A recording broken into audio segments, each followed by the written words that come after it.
오늘 본문의 말씀을 가지고 우리 죄를 사하여 주옵시고 라는 제목으로 하나님 말씀 전하도록 하겠습니다. 지난주는 우리가 주기도문의 네 번째 창원이었던 오늘 우리에게 일용할 양식을 주옵시고 라는 제목으로 지난주 말씀을 살펴봤습니다. 지난주 내용들을 우리가 잠깐 요약하고 정리를 하고 그렇게 오늘 설교를 또 넘어가도록 하겠습니다. 지난주 네 번째 청원은 오늘 우리에게 일용할 양식을 주시옵고 라는 청원입니다. 그래서 이 청원을 좀 잘 이해하기 위해서는 뭐가 필요하다고 했어요? 일용할 양식이 무엇인지 잘 규정할 필요가 있다라고 했습니다.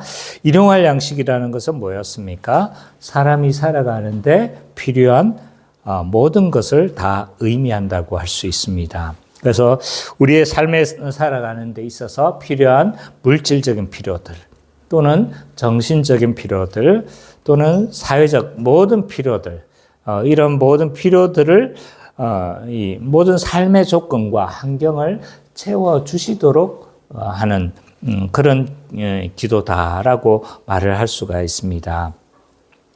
그리고 일용할 양식은 이제 아까 앞에서는 이제 양식의 의미를 우리가 살펴봤지만, 근데 이제 그 앞에 수식어가 붙어 있죠. 일용할 양식이 붙어 있습니다. 그거는 이제 일용할 양식은 그날 하루분의 양식을 의미합니다. 그래서 이 광야의 이스라엘 백성들이 매일매일 만나를 기다리고 만나를 의지하면서 그렇게 하나님의 채우심과 공급하심을 경험하며 그렇게 살아가야 했던 것처럼 우리도 어떻게 하는 거죠?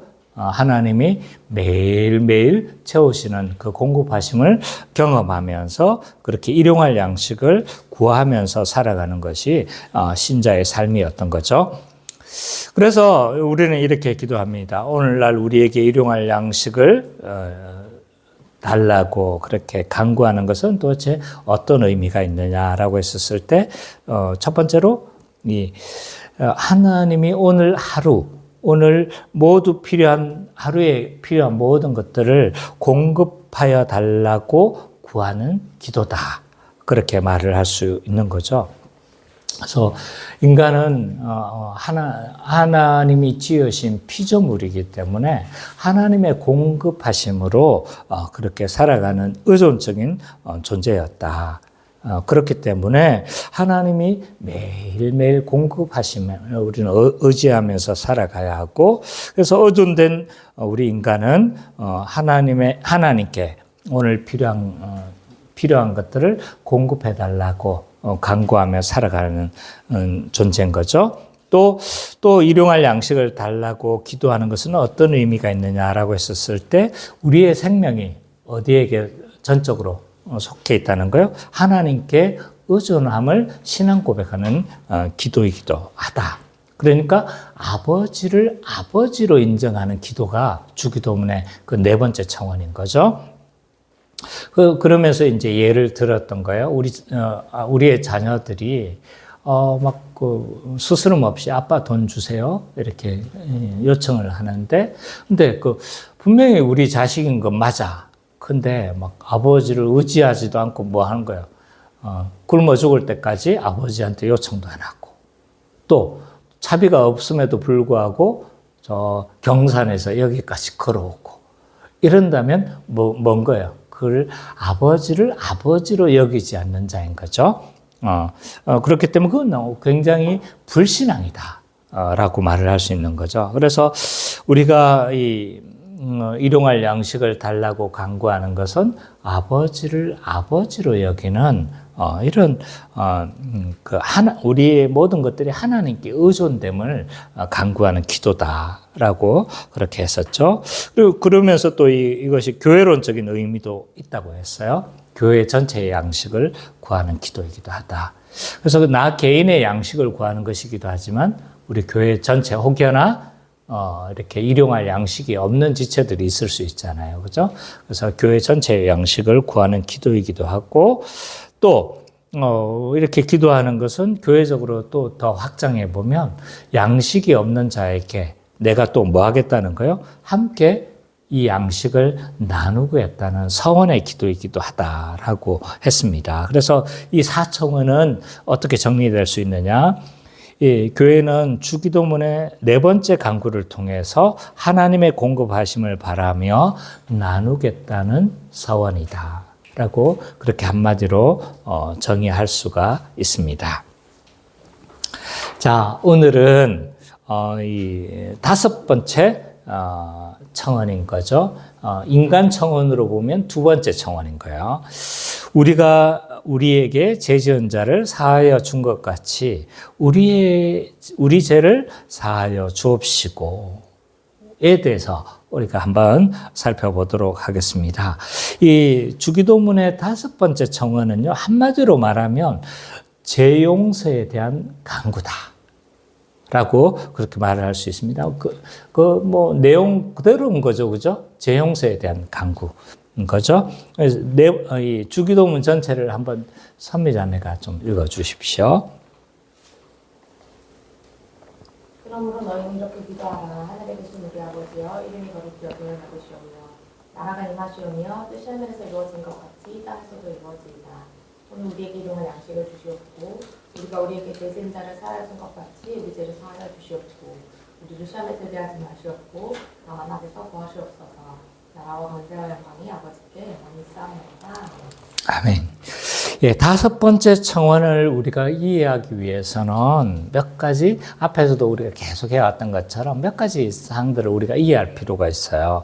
여기서 우리가 먼저 이해해야 될 건 뭐냐면 우리의 죄에 대한 이해가 필요합니다. 우리의 죄는 무엇을 가리키는가라고 했었을 때 글자 그대로입니다. 구체적인 우리의 뭐의 행인 거예요? 죄된 행위들이다 라고 말을 할 수가 있습니다. 그래서 이미 죄 용서를 받은 성도가 뭘 하는 거예요? 이후에 우리의 죄들, 일어나는 죄들에 대해서 용서를 구하는 간구다라고 그렇게 말을 할 수가 있습니다. 근데 이제 깊이 생각해 보면 이런 의문들이 생길 수가 있어요. 왜냐하면 예수 그리스도의 십자가의 대속으로 말미암아 죄 용서가 과거의 죄가 용서되는 거잖아요, 그죠? 그럼 현재의 죄도 용서되는 거예요. 미래의 죄는요? 다 미래의 죄까지 용서되는 거잖아요. 예수님의 시점에서 보면 다 미래인 거예요, 그죠? 그러니까 모든 미래의 죄들까지 다 용서되는 건데 그러면 굳이 우리가 회개가 필요한 건가? 이런 생각을 할 수가 있는 거죠. 회개가 과연 이미 다 죄 용서를 받았는데 과연 회개가 필요한 것인가? 이런 의문을 가질 수가 있어요. 그래서 이런 회개할 필요가 없다라고 주장하는 사람들, 이단들이 있죠, 그죠? 그것 때문에 이제 이야기를 하는 거예요. 이미 신자는 비록 우리가 율법의 정죄에서 다 벗어났고 또 죄의 죄책으로부터 다 해방되어졌고 죄의 권세로부터 우리가 다 벗어났지만 절대적인 권세에서 벗어났지만 근본적으로 해방되어졌지만 그러나 여전히 뭐가 남아있냐 하면 죄의 오염이 남아있어요. 그래서 우리가 이 죄를 짓는 것으로 인해서 지옥에 떨어지지는 않아요. 왜? 그 모든 죄값을, 죄의 형벌을 다 치렀기 때문에 신자가 되어졌다라면 진정으로 이 사람이 거듭나고 하나님께 기억된 바가 되어졌다라면 지옥에 떨어지지는 않아요. 그럼에도 불구하고 우리가 이미 죄의 용서를 다 받았지만 뭐의 상태가 있는 거예요? 아직의 상태가 있는 거예요. 그렇기 때문에 죄의 오염의 상태가 여전히 우리에게 남아있는 거예요. 그래서 다 해결되지 못했다는 말이 아니에요. 죄의 성향이 뭐가 있다는 거예요? 남아있다는 거예요. 죄의 성향이. 그러니까 죄의 성향이 남아있으니까 어떻게 하게 되는 거예요? 우리가 이 땅에서 실존적으로도 그리스도인이 되었다 할지라도 죄를 짓습니까? 안 짓습니까? 우리 경험상으로도 죄를 짓잖아요. 그죠? 그러니까 여전히 죄의 문제는 여전히 남아져 있다는 거죠. 죄의 성향이 여전히 남아있기 때문에, 죄의 오염이 남아있기 때문에 죄를 예수 믿고 난 이후에도 범할 수가 있다는 겁니다. 우리가 그러면 이렇게 우리가 죄를 짓게 되는 여러 가지 중요한 요인들이 있죠. 몇 가지들 살펴보면 이제 에베소서 2장의 논리를 봐보면 이제 세 가지의 것들이 우리를 여전히 죄를 짓게 만듭니다. 그게 뭐냐면 이제 첫 번째로 사단의 미혹이에요. 사단의 미혹. 사단은 신자를 가만히 내버려 두지 않습니다. 사단은 이미 심판을 받고 무력화되어졌지만 여전히 뭐한 거예요? 아직도 그 잔존 세력이 남아서 여전히 신자를 미혹하고 우리를 넘어지게 하고 또 죄를 짓게 하는 중요한 요인 중에 하나입니다. 그래서 사단은 첫사람 아담을 시험했던 것처럼 또 둘째 아담이었던 예수 그리스도를 시험했던 것처럼 그의 아들들인 신자를 가만히 내버려 두지 않습니다. 그래서 끈기와 인내를 가지면서 뭐 하는 거예요? 신자를 넘어지도록 하고 미혹하게 만들 겁니다. 그래서 이 사단의 미혹으로 인해서 여러 가지 우리는 죄를 짓는 경우들이 많이 있다는 거예요. 또 하나 이제 죄를 짓게 하는 중요한 요소가 있는데 그건 뭐냐면 육체의 욕심인 거예요. 육체의 욕심. 육체의 욕심이 뭐냐면 하나님을 떠나 자기 마음대로 살려고 하는 죄인의 더럽고 부패한 본성이 여전히 남아있다는 거예요. 아까 죄의 오염과 거의 같다고 보면 될 것 같습니다. 우리는 예수 그리스도를 통해서 의롭다 칭해졌지만 그럼에도 불구하고 여전히 어떤 게 있냐면 죄의 부패한 본성이 남아있는 거예요. 근데 이게 예수 믿고 난 이후에 많이 해결되어지지만 그럼에도 불구하고 이게 살아있는 거예요? 살아있지 않는 거예요? 여전히 우리 가운데 살아있는 겁니다. 그래서 악한 본성에서 나오는 자기만을 위해서 살고 싶어하는 이런 죄된 본성이 남아있는 겁니까? 남아있는 거예요. 그래서 우리가 다른 사람을 돕는 배필로 살아가기보다는 어떻게 하고 싶은가요? 나의 욕구, 나의 욕망, 나의 뜻, 나를 만족시키는 어떤 것들을 추구해 가고자 하는 욕망들이 여전히 우리 가운데 살아서 역사한다는 겁니다. 또 하나 이제 죄를 짓게 하는 중요한 요인들 중에 하나는 세상의 풍조입니다. 근데 이 죄된 본성과 세상의 풍조 가운데 배후에 역사하는 게 사단이에요, 사단.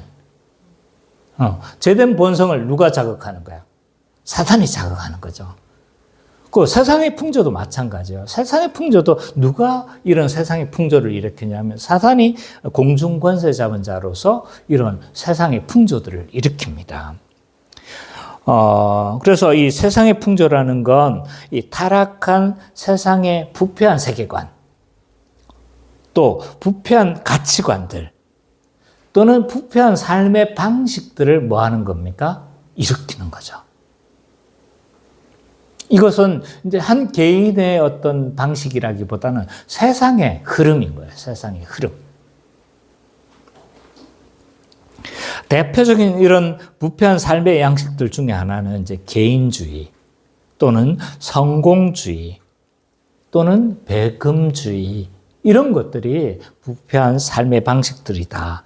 부패한 세계관, 세상의 풍제다라고 할 수가 있습니다. 그래서 이런 것들을 우리가 날마다 마음을 새롭게 하지 않고 복음으로 마음을 새롭게 하지 않으면 이러한 것들에 우리는 점점 잠식되어지고 이것으로 인해서 우리는 죄를 지을 수가 있다는 거죠. 그래서 우리가 이러한 죄를 범할 때마다 우리는 어떻게 해야 된다는 거예요? 회개해야 된다는 거죠. 회개. 그래서 회개라는 것은 두 가지 측면이 있어요. 결정적인 회개와 삶의 회개가 있습니다. 결정적인 회개라는 건 뭐냐면 예수 믿는 순간 어디로 돌아가는 거예요? 내가 나를 위해서 살아갔던 그 삶의 원리에서 예수를 믿음으로 말미암아 하나님께로 방향을 돌리는 것이 결정적인 회개예요. 이건 삶에 딱 한 번 체험되는 거죠. 그렇죠? 그러나 그 방향을 계속 하나님께로 향했다 할지라도 세상 풍조에 의해서 또는 여러 가지 개인 욕심에 의해서 흐트러질 때가 있죠. 이런 흐트러질 때 다시 원상태로 복구하는 것을 뭐라고 합니까? 삶의 회개다라고 그렇게 말을 할 수가 있습니다. 그래서 이런 회개를 통해서 날마다 하나님께로 우리는 돌이켜 가는 거예요. 만약에 신자가 회개하지 않으면 어떤 문제가 발생할까라고 했었을 때 지옥으로 떨어지지는 않습니다. 구원에서 제외가 되지는 않습니다. 그럼에도 불구하고 전방위적인 문제를 일으킵니다. 회개하지 않는 경우. 먼저 하나님과의 관계에서는요, 죄를 범하는 순간 하나님을 사랑하지 않습니다. 또한 하나님을 피하려고 합니다. 마치 아담이 어떻게 한 거예요? 죄를 범한 순간 뭘 하려고 했어요? 하나님을 피하여 동산나무 뒤에서 숨으려고 했던 것처럼 우리가 죄를 지을 때 뭘 하려고 하냐면 하나님께 막 돌이키는 것이 아니라 뭐 하려고 하냐면 하나님을 자꾸 떠나가려고 하는 거예요. 자기는 그것이 뭐로 생각하는 거예요? 양심이라고 생각하는 거죠. 그래서 이 의도적으로 하나님을 피하려고 하고 하나님께서 베푸시는 이 은혜의 방편인 말씀과 또 기도를 어떻게 하려고 하는 거예요? 안 하려고 합니다. 물론 그 마음에 찔림이 있기 때문에 안 하려고 하는 것이지만 그 가운데 사실은 이것이 사단이 역사하는 것인지 내 마음의 양심인지를 잘 살펴봐야 돼요.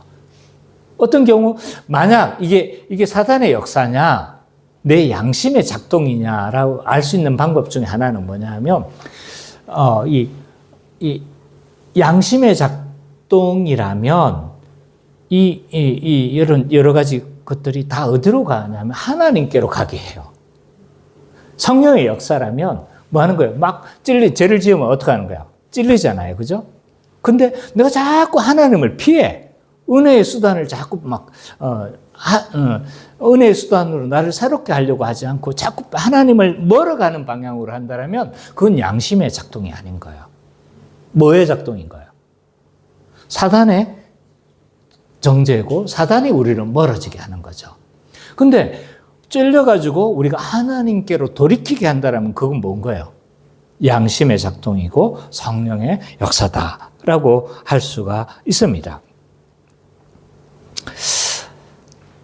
어쨌든 이 하나님과의 관계에서는 자꾸 어떻게 하냐면 피하려고 하는 거죠. 피하려고 하고 하나님의 그 은혜의 수단에서 벗어나려고 하고 말씀에 들리는 그 자리에서 뭘 하는 거예요? 말씀의 문을 닫아버리는 거죠.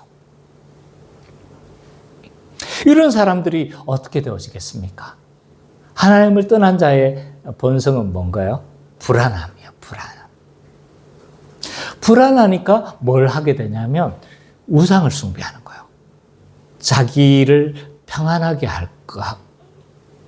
할 만한 것들 또는 나에게 안식을 줄 만하게 하는 여러 가지 것들을 숭배할 수밖에 없습니다. 그래서 하나님을 떠난 사람의 본성은요, 중립적인 상태가 아닌 거예요. 반드시 어디로 흘러가게 돼 있습니까? 우상에 숭배하는 것으로 가게 되어져 있는 거죠. 어쨌든 이런 죄를 범한 인간은요, 하나님과의 관계에서 점점 멀어짐으로 말미암아 뭐가 되어지냐면 하나님의 안식에서 멀어지게 되어지고 불안해질 뿐만 아니라 우상을 숭배하게 되어지고 그래서 하나님의 복에서 멀어져 간다. 안식에서 멀어져 간다라고 그렇게 한마디로 정의할 수가 있습니다. 그러면 하나님과의 관계에만 문제가 생길까요? 아닙니다. 우리 일상에서도 문제가 생겨나기 시작해요. 그래서 이 불안으로 인해서 아까 우상 숭배를 하게 되어지고 우상을 나의 마음을 평안하게 할 만한 어떤 것들을 자꾸 찾아 헤매게 되어지죠. 그러면서 이 사람은요 점점 불신자와 방불한 삶을 살아가게 되어집니다. 그래서 신자라고 할지라도요, 계속적으로 하나님을 고의적으로 멀리하고 떠나갔던 사람은요, 그 불신자와 방불한 삶을 그렇게 살아가게 되어집니다. 심지어는요, 이것이 계속적으로 누적되어졌을 때 이 사람은요, 불신자보다 더한 악취를 풍겨요. 왜? 왜냐하면 빛 가운데 있던 사람이 이 어두운 가운데 거할 때 생겨나는 이런 악취들과 이런 뭐라고 해야 될까요? 여러 가지 것들은 저는 더 오염되어진다고 봐요. 왜? 더 이상 설명을 하지 않겠습니다. 어쨌든 제 생각은 그래요. 또 하나, 이런 이 죄의 문제들이 해결되지 않는 상태는 하나님과의 관계에서도 문제가 되어지고 일상에서도 문제가 생겨지지만 주변 사람에게도 영향을 미치게 되어져 있습니다. 왜냐하면 기쁨과 평강을 잃어버리니까 어떡합니까? 주변 사람들에게 상처를 입히게 되어져요. 그것이 말의 형태로든 아니면 이기심의 형태로든 다양한 방식으로 주변 사람들에게 상처를 입히게 되어집니다. 한번 본인들의 경험을 한번 생각해 보십시오. 성령에 충만했던 했었을 때 주변 사람들에게 내가 어떡합니까? 덕을 끼치잖아요. 그죠? 근데 성령이 충만하지 않고 내가 죄로 충만한 상황이 있었을 때는 어떻게 되는 거예요? 주변 사람들에게 점점 상처를 입히게 되어져 있습니다. 그래서 이런 죄의 결과는요, 한마디로 말하면 성도답지 못하게 만들어요. 하나님을 피할 뿐만 아니라 일상에서 우상을 숭배하게 되어지고 또 주변 사람들에게 상처를 입힘으로 말미암아 개인도 불행해지지만 성도답지 않는 이런 삶으로 점점 황폐해지게 되어집니다. 안 믿기십니까? 안 믿기셔요? 한번 해보십시오. 신자라면 반드시 이런 현상들이 나타나게 될 겁니다. 그렇기 때문에 성도는요, 근본적인 죄를 용서받았지만 죄가 우리 가운데 있다라면 어떻게 되는 거죠? 날마다 회개하는 삶을 살아야 합니다. 그래서 우리의 죄에 대해 문제에 대해서 한번 우리가 살펴봤다라면 또 하나 이제 살펴봐야 될 게 있는데 그건 뭐냐면 이 다섯 번째 청원을 이해하기 위해서 또 하나 더 이해해야 될 것이 있는데 하나는 뭐냐면 이 구절이 조건절처럼 보인다는 거예요. 조건절처럼. 어떤 거예요? 우리가 우리에게 죄 지은 자를 사하여 준 것처럼 우리 죄를 사하여 달라고 요청하는 거잖아요. 속된 말로 이런 거죠. 하나님, 우리가 다른 사람 용서할 테니 하나님도 우리를 뭐 하는 거예요? 용서해 주십시오 라고 말하는 거예요. 마치 조건절처럼 보인다는 거예요. 실제로 이 마태복음에서 보면 이렇게 다른 번역서를 살펴봐도 이 조건절처럼 보여요. 그래서 우리의 용서가 하나님의 용서의 근거처럼 제시되어진 건 사실입니다. 근데요, 동일하게 주기도문이 어디에 또 있습니까? 마태복음에도 있지만 또 어디에도 있었습니까? 누가복음에도 있었죠, 그죠? 근데 여기에 보면 또 반대로 되어져 있어요. 누가복음에는 뭐라고 되어 있냐면 하나님께서 우리 죄를 용서해 주셨기 때문에 우리가 뭐 해야 된다는 거예요? 다른 사람을 용서해야 된다라고 이야기되어져 있는 거죠. 그래서 이건 조건절의 의미가 아니라는 거예요. 한마디로 말하면 하나님의 용서와 우리의 용서가 뭐 하다는 거예요? 밀접하게 연관되어져 있다는 거예요. 좀 더 설명해 본다면 하나님의 용서와 우리의 용서는 거의 동시적인 거예요. 하나님의 용서를 받았기 때문에 우리는 뭐 해야 되는 거예요? 용서해야 되는 거죠. 또 하나님의 용서를 구하는 자는 또 어떻게 하는 거예요? 당연히 다른 사람의 용서를 해야 된다는 거예요? 말아야 된다는 거예요? 당연히 해야 된다는 거죠. 산상수훈에서 우리가 앞에서 우리가 설교했지만 예배하기 전에 우리가 형제가 서로 화해를 하고 예배의 자리로 나아가야 되는 것처럼 같은 맥락인 거예요. 1만 달란트 빚진 자가 용서받은 자는 어떻게 하라고 했어요? 다른 사람을 용서해야 되는 것처럼 거의 동시적으로 일어나야 되는 일들인 거죠. 서로 연결되어져 있다는 거예요. 하나님의 용서를 받고 내가 용서하지 않는다라면 이 사람은 뭐 한 거예요? 엄밀한 의미에서 하나님의 용서를 알지 못하는 자인 거죠. 그죠? 그렇기 때문에 하나님께 용서를 구하는 자는 먼저 이웃의 죄를 용서해야 되고 또 우리가 다른 사람을 용서함으로 말미암아 하나님 앞에 하나님 앞에서의 어떤 회개의 진정성을 보여주는 것이다 라고 말을 할 수가 있습니다. 잘 이해가 됐는지 모르겠는데 혹 이해가 되지 않았다라면 우리가 좀 밥 먹으면서 좀 더 이야기 한번 해봤으면 좋겠습니다. 따라서 우리가 이 5청원을 한다는 건 어떤 의미가 있느냐라고 했었을 때 한마디로 말하면요, 우리가 우리의 죄를 용서해 달라는 간구인 거죠. 그죠? 그러면서 우리가 또한 용서하겠다는 소원이 담겨져 있는 거예요. 거의 동시적이다 이렇게 보시면 돼요.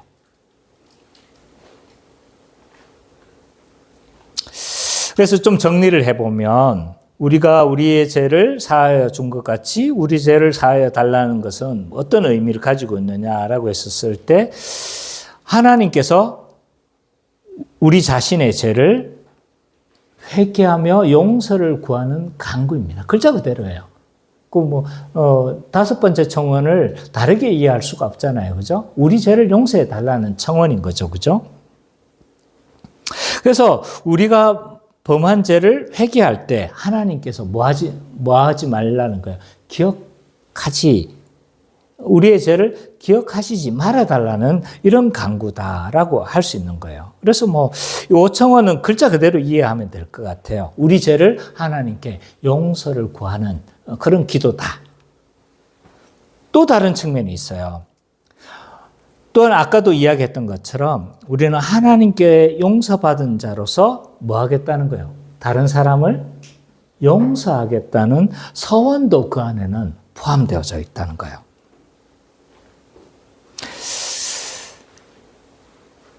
우리가 다른 사람을 용서하지 않고 하나님께만 용서를 구한다라면 이거 하나님께 용서를 구하는 자로서의 태도가 맞습니까? 안 맞습니까?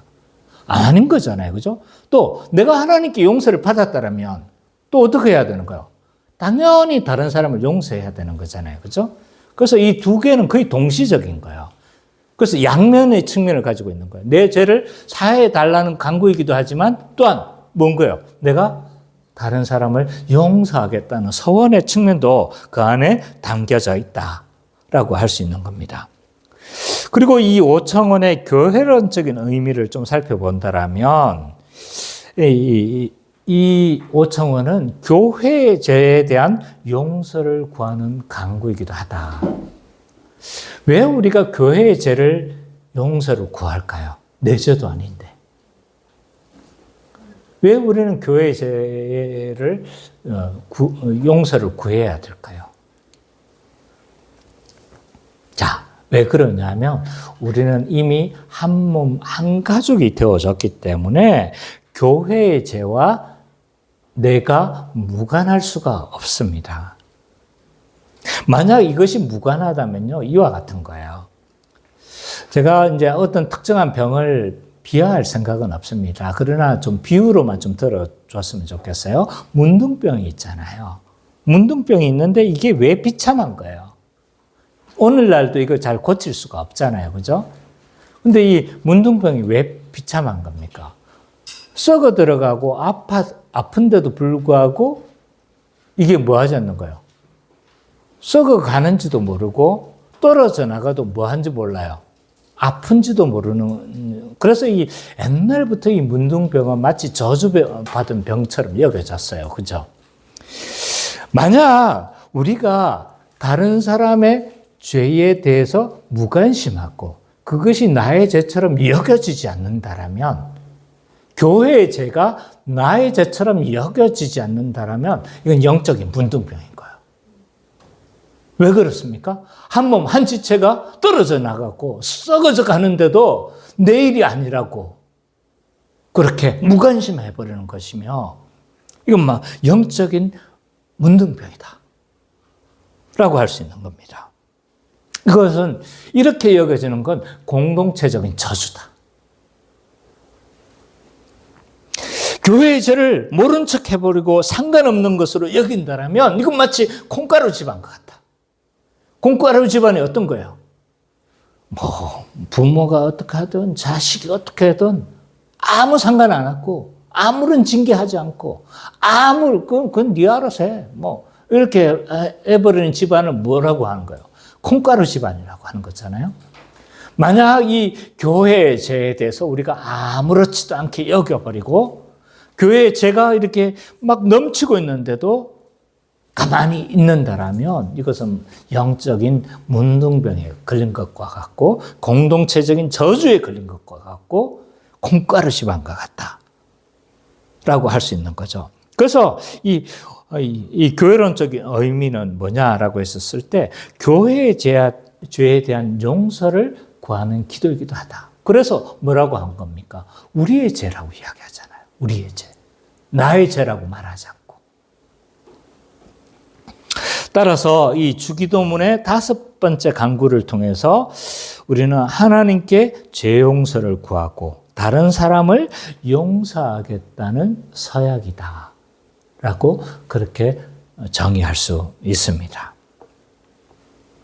그러면 이 5번째 청원을 통해서 오늘 우리에게 어떻게 적용할 수 있는지에 대해서 우리가 좀 생각해 봤으면 좋겠습니다. 첫 번째로, 교회는 자신의 죄와 교회의 죄를 용서를 구함으로 말미암아 신자답게 살아갈 수 있습니다. 우리는 회개에 대해서 너무 무감각해 있는 상태가 아닌지 우리는 생각해 봐야 합니다. 우리 스스로를 점검해 봐야 합니다.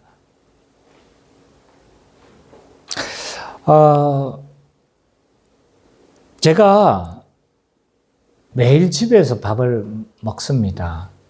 이렇게 매일 집에서 밥을 먹는 사람들을 가리켜서 삼식이라고 하죠. 그렇죠? 일식입니까? 이식입니까? 삼식입니까? 저는 삼식이에요. 삼식.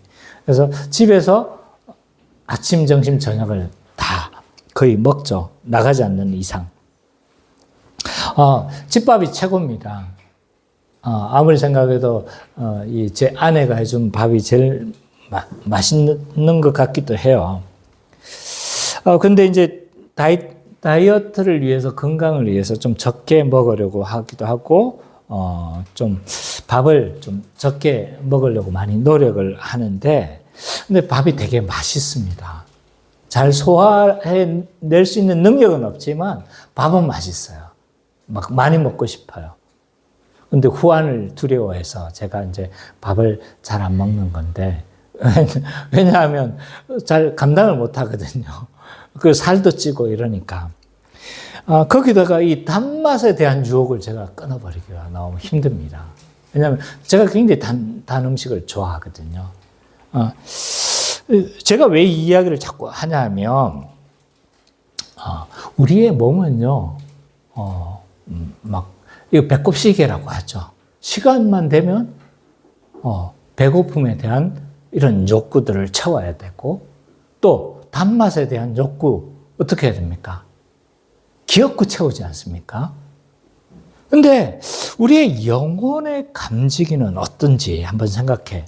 하나님과의 관계가 우리가 망가지고 죄로 인해서 엉망이 되어졌음에도 불구하고 이런 육체적인 욕구에 대해서는 우리가 충실하지만 이 영혼의 욕구에 대해서는 우리가 어떻게 반응하는지에 대해서 한번 생각해 보자는 거죠. 죄로 인해서 하나님과의 그 관계가 엉망이 되어지고 우리의 평강이 잃어버렸음에도 불구하고 영혼에서는 신호를 보내는 거예요. 하나님과의 관계를 회복하라고 신호를 보냄에도 불구하고 우리는 여전히 그것에 대해서 무감각하게 살아가고 있지 않는지 우리 스스로를 돌아봐야 합니다. 가끔 우리는 우리의 영혼 가운데서 하나님이 그래서 성령을 통해서 보내는 신호들이 있지만 회개로 나아가지 않는 것 같아요. 영혼이 탄식함에도 불구하고 우리는 회개의 자리로 돌아가지 않는 거죠.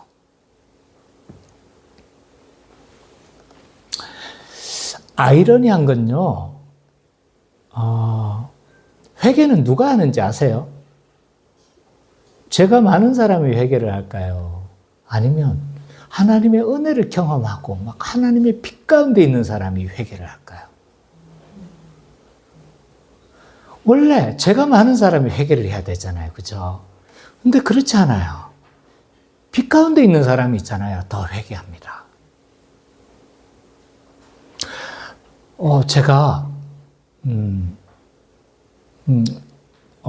제가 읽은 책 중에 이건 제가 설교 본문에서 준비한 건 아니지만 데이비드 브레이너드의 생애라는 책을 봐보면요.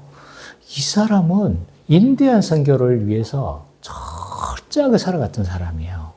근데 그 사람이 막 이렇게 선교에 계속적으로 거의 독신으로 살아갔던 사람인데 이 사람이 죄가 얼마나 있으면 있겠어요. 그죠? 근데 이 사람의 일기장을 봐보면요. 일기장이 책으로 나와 있거든요. 그걸 봐보면 매일매일 회개의 강구가 있어요.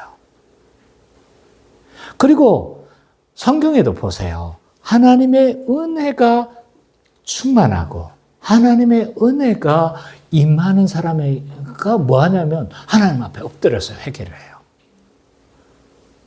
이사야 6장에서 보면 이사야에게 하나님의 임재, 강력한 임재가 있으니까 이사야가 어떻게 합니까? 화로다, 망하였도다 라고 하면서 회개합니다. 예레미야도 마찬가지예요. 베드로도 마찬가지입니다. 그 예수 그리스도의 임재 앞에서 그는 어떻게 했냐면 땅에 엎드려서 납작 엎드릴 만큼 주님 나를 떠났어. 나는 죄인입니다. 라고 그렇게 간구하는 거죠. 아이러니한 일이에요. 회개할 것이 별로 없어 보이는 하나님의 빛 가운데 거하는 사람들은요, 더 많이 회개를 하는 거예요. 근데 어둠 가운데 있는 사람은 어떻게 하냐면 회개할 것이 많은 사람이 많을수록 어떻게 회개하지 않는다는 거예요. 이 사람이 왜 회개하지 않느냐? 어둠 가운데 있다는 증거입니다. 이 사람에게는 죄의 도끼가 사로잡혀 있는 거예요. 그래서 이 죄의 도끼가 마음의 눈을 멀게 하고요. 또 마음을 강박하게 함으로 말미암아 회개의 자리를 안 나가는 거예요. 그래서 회개해야 될 것이 많은 사람은 오히려 회개하지 않고 회개할 것이 별로 없어 보이는 그 사람은요. 또 하나님 앞에 회개한다는 거죠. 그러면 어느 사람이 더 신자답습니까?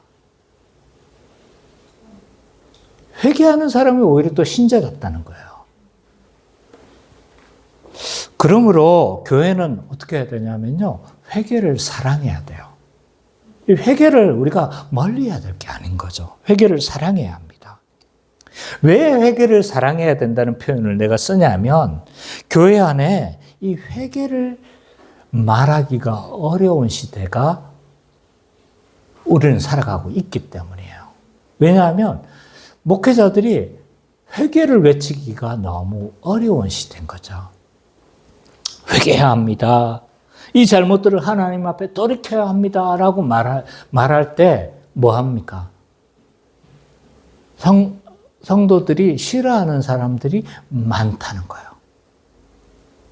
그래서 목사들 중에서는 교인들의 낯빛을 두려워해서 이 회개의 메시지를 전하지 않는 경우들도 많이 발생하고 있습니다. 그런데요, 이 회개는 우리가 멀리 해야 될 것이 아니에요. 우리는 회개를 사랑해야 합니다. 회개를 할 때 우리의 영혼이 살아있다는 증거인 거예요. 우리가 회개할 때 신자임을 증명하는 거예요. 우리는 매일매일의 회개가 필요합니다. 어제 세수했기 때문에 오늘 세수 안 해도 됩니까? 뭐 그런 사람이 있을지 모르겠어요. 그런 사람이 있을지 모르겠어요. 그러나 어제 세수를 했다 할지라도 우리는 오늘 세수를 하는 것을 너무나 당연히 여기는 것처럼 어제 우리가 용서함을 받았다 할지라도 우리는 매일매일 죄에 대해서 노출해 있고 죄의 오염을 우리는 경험하기 때문에 우리는 매일의 회개가 필요한 겁니다.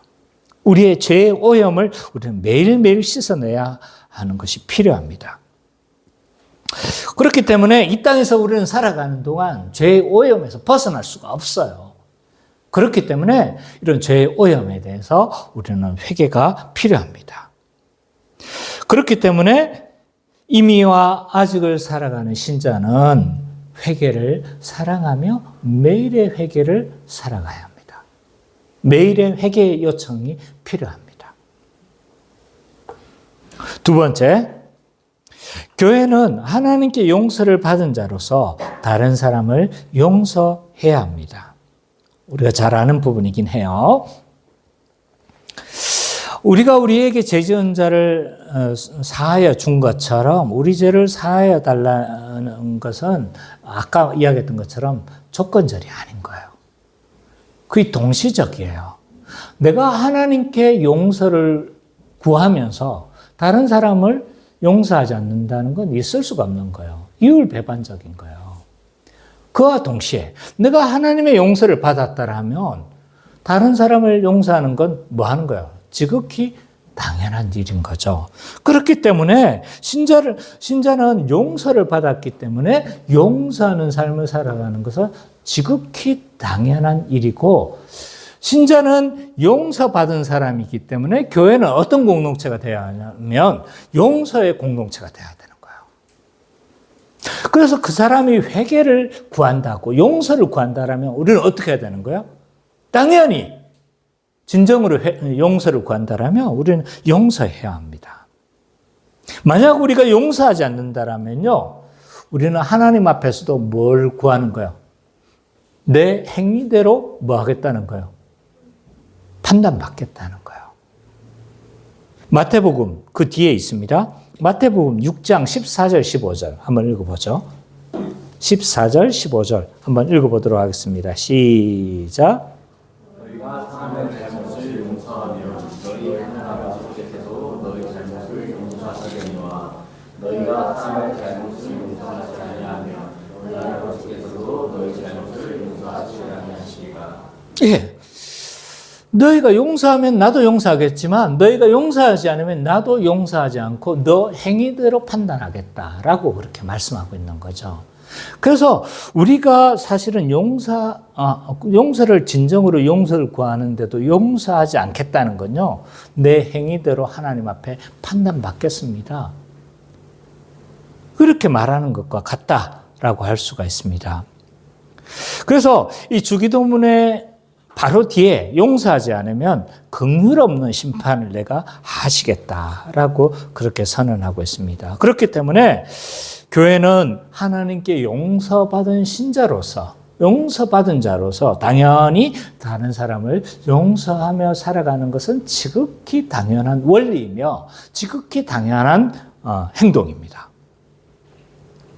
마지막 세 번째로, 교회는 회개를 통해서 하나님 나라를 누리고 회개를 통해서 하나님 나라가 경험되어진다는 사실을 알아야 합니다. 자, 한번 생각해 보십시오. 예수 그리스도가 이 땅에 오시면서 하나님 나라를 선언하셨습니다. 근데 그 하나님 나라는 어떻게 들어간다고 이야기합니까? 회개함으로 들어간다고 이야기하는 거예요. 회개하라, 천국이 가까웠느니라. 그렇기 때문에 하나님의 나라는요, 회개함으로 들어가는 거예요. 근데 하나님 나라를 누리는 것도 회개함으로 누립니다. 자, 왜 그런지 한번 생각해 보도록 할게요. 아까 앞에서 우리가 사청원도 뭐 한 거예요? 오늘날 우리에게 일용할 양식을 주옵시고, 이거는 단순히 우리의 필요를 구하는 것만은 아닌 거죠. 그죠?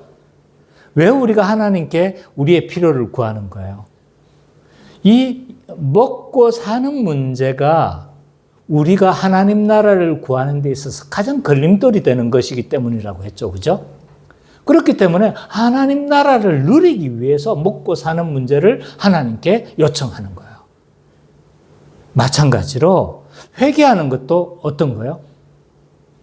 단순히 우리의 죄를 구하는 것이기도 하고, 우리가 용서하겠다는 이 선언은 용서하겠다는 것이기도 하지만 하나님 나라를 누리기 위해서 요청하는 기도인 거예요.